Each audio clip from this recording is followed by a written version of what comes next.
You know, on the Colorado State seal, so another thing I'd always use on prayer in school, I would always say, well, we have prayer all over our government. Well, what do you mean? You can't have prayer, you know. Well, we have prayer in the Senate and prayer in the House in the morning. Yeah, but that's more tradition. I say, well, I'm not sure it's tradition. I think it's totally carved into the framework of our state.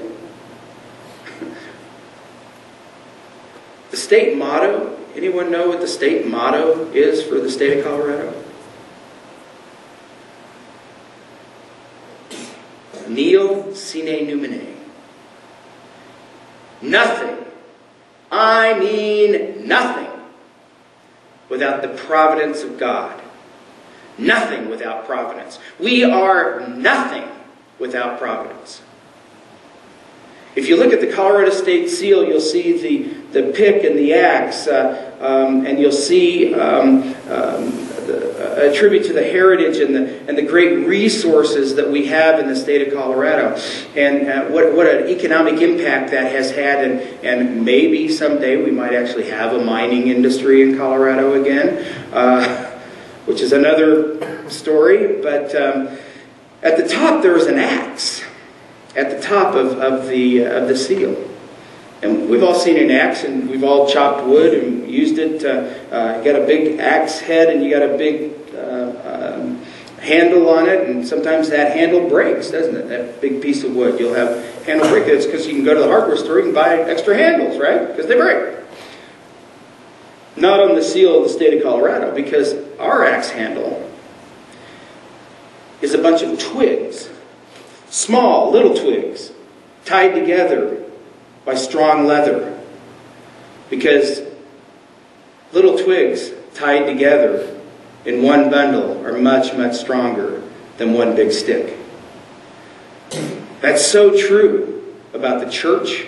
It's so true about countries. It's so true about families.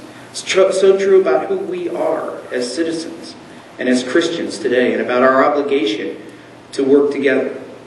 And to come together and to speak up and to train ourselves and to take advantage of every opportunity to be trained to learn how to speak and contend for our beliefs in the public square. You say, well, gee, I can't do that. Do it anyway. You know, every time I stepped from the outside of the Senate chamber and the House chamber, and I stepped over that little threshold onto the House or Senate floor, I would say to myself a quick prayer. And I would say this every single time. And honestly, I don't think I ever missed a time. O Lord, may the words of my mouth and the meditations of my heart be acceptable to you, my strength and my Redeemer. It's quickly in my head. And it makes a difference. It just changes you. You're out there where people are literally grabbing at you before you get on the Senate floor. If you've ever been down there, you ought to go down there sometime. It's pretty amazing when they have big pieces of legislation, how crazy it gets to get from here to there. Sometimes you have to actually have the Sergeant of Arms take you around and get into a back door to get into a hearing room because it's just so crowded and so crazy. Well, you can change that, and you just change your whole mindset by just saying that little prayer. I'd encourage you to do it. Another little thing, I'm getting off topic here a little bit, but another thing I'd encourage you to do is every single time you leave the presence of your wife, pray. Every single time, pray. And if you can do it with your kids, do it with them. Just say, Lord, please help us get through this day. Or maybe there's a longer prayer you can do. Just anything. Acknowledge that you and your wife together as a family, that you don't even want to be apart without connecting through the Creator of the universe. My wife and I have tried to do that over the years, and we've done a pretty good job of it. I haven't been able to do it as often as I would like to, but I think you'll find those two tools will empower you a great deal in your ability to stand up to the things that are in your own neighborhood, that are in the public square, in your job. You know, I've got a great deal of confidence in you and the people of Colorado, especially the people of Colorado. I know we talked about being a swing state and all of those things, but there's some really incredible history that we have here in Colorado, that the importance of people from one generation to another, the things that we do today affect the next generation and the next generation and the next generation.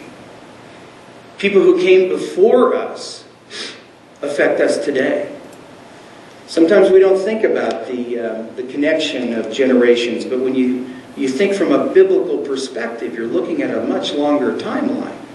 And you see the history of people and God's interaction with individuals and with nations. And if you think that way and you reason that way, what you do every day becomes a lot more important. You'll think through a few more things. You know, my personal family, I come from a long line of old Mennonite circuit rider preachers. My family came from Ukraine. They were German-speaking in Ukraine, and they were Mennonites. And they were persecuted for their faith. There's a family legend that actually says that one of my great-great-uncles was actually burned in oil in the front yard of the farm in Ukraine by the soldiers. It was a hint that maybe they should leave town. And they did. And they left town, they came to the United States to run in the Cherokee Strip land rush in 1893 in Oklahoma. There were 3 of those big land rushes, the 89 and 92 and 93. And my family ran in 1893. These were tough people. But they literally came here because of religious persecution. I had a great-great-grandmother who was living in Indian Territory, and she and her husband had made enough cheese to come to the to go to town and sell that cheese to buy enough wood to put wood in the floor of their dugout. Living in a dugout in Indian Territory. On the way back, there was a flash flood. And he died. Her husband died of pneumonia 6 weeks later. And here she was in her early 20s with 4 children living in a dugout with a dirt floor in Indian Territory. And somehow made it through. And somehow produced those great uncles of mine who became great circuit rider preachers. And they worked their way out to Colorado, and they matter of fact, thank you for putting this up. This is a picture that I had, a painting I had commissioned, and it's a big picture in the living room of my home. And I know we're running out of time, by the way, so I'll get you out of here just real quickly. But this is a picture of my home, and if you see at the top, there's the Mount of the Holy Cross.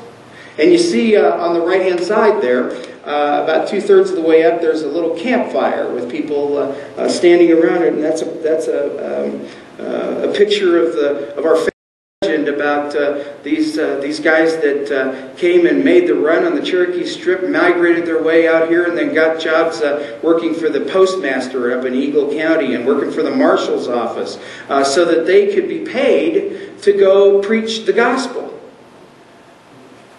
They thought it was that important, that they would come all the way to the high country of Colorado to preach the gospel, and they would get jobs so they could finance it themselves for their work.